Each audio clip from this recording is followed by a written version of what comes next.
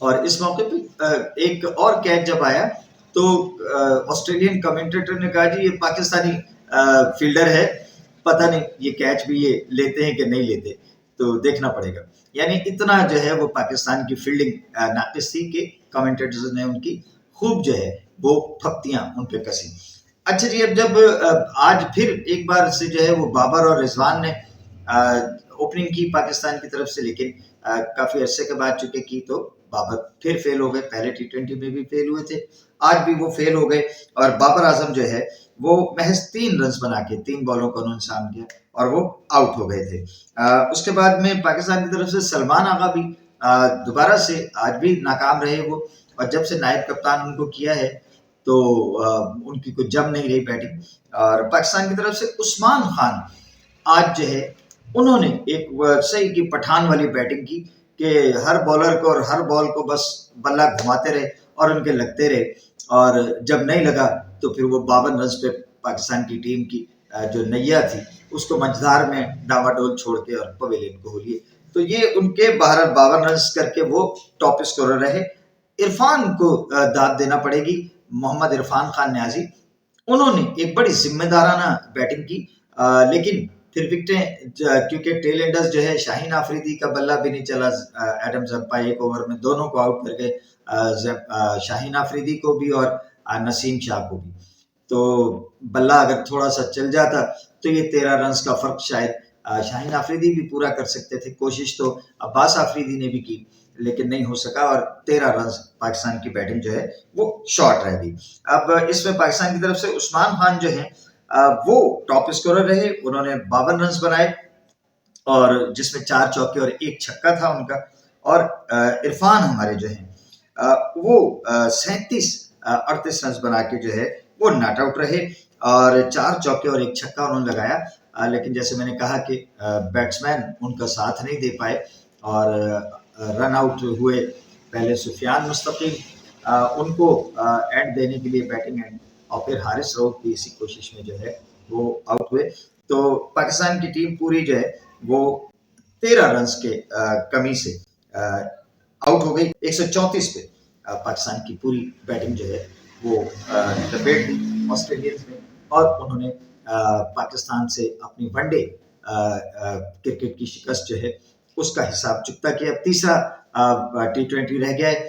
اگر پاکستان کی ٹیم اس میں اگر جیتتی بھی ہے تو بہرحال سیریز تو ان کے ہاتھ سے گئی.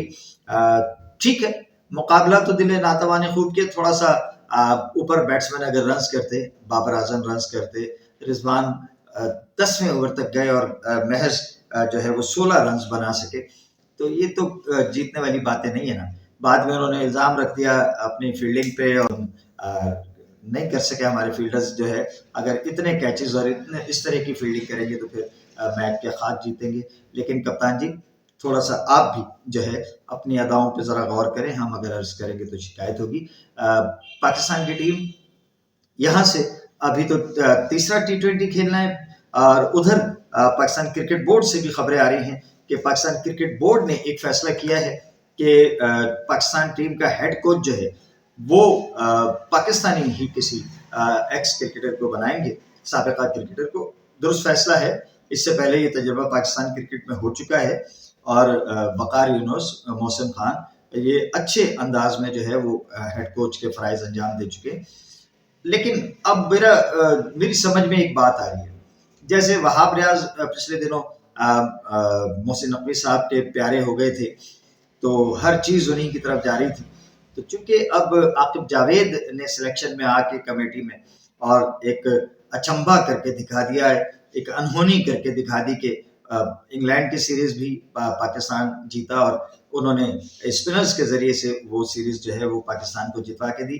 پھر اب یہ جو آسٹریلیا ٹیم گئی ہے تو مجھے یہ لگ رہا ہے کہ اب آل اینڈ آل جو ہے وہ عاقب جاوید ہی آپ کو نظر آئیں گے، اور ہیڈ کوچ کے لیے بھی غالباً عاقب جاوید ہی کو جو ہے وہ محسن نقوی صاحب بنانا چاہیں گے. اور وہی ہے نا کہ جس نے جتوا کے دیا، پھر جس نے ایک ہمیں نئی روح پھونکی ہے پاکستان کی کرکٹ میں، ہاری ہوئی ٹیم کو ایک مقابلہ کرنے والی اور ایک جیتنے والی ٹیم بنائے، تو شاید وہ یہ چاہیں گے کہ یار انانے ٹیم بس اب عاقب جاوید ہی کو دے دے. تو یہ تجربہ بھی ہم دیکھیں گے. آئی سی سی چیمپئنز ٹرافی جو ہے اس کا معاملہ بھی کھٹائی میں پڑا ہوا ہے. اگلے ولاگ تک کے لیے ممکن ہے کہ تب تک کوئی چیزیں واضح ہو جائیں آئی سی سی چیمپئنز ٹرافی کے حوالے سے، کیونکہ براڈ کاسٹرز بھی پریشان ہیں اور ایڈورٹیزمنٹ کے حوالے سے جو ایجنسیز ہیں وہ بھی پریشان ہیں کہ بھائی کھل کے سامنے آؤ، کوئی پروگرام دو تاکہ ہم لوگ بھی اپنا اپنا جو ہے وہ اپنے پلان جو ہے ان کو ترتیب دیں. یہ تمام صورتحال اگلے بلاگ میں پھر اس پہ بات کریں گے. اجازت دیجیے بی بی جی، بالم بولے گا، کوئی بولے نہ بولے بالم بولے گا. اجازت دیجیے، اللہ حافظ. پاکستان زندہ باد.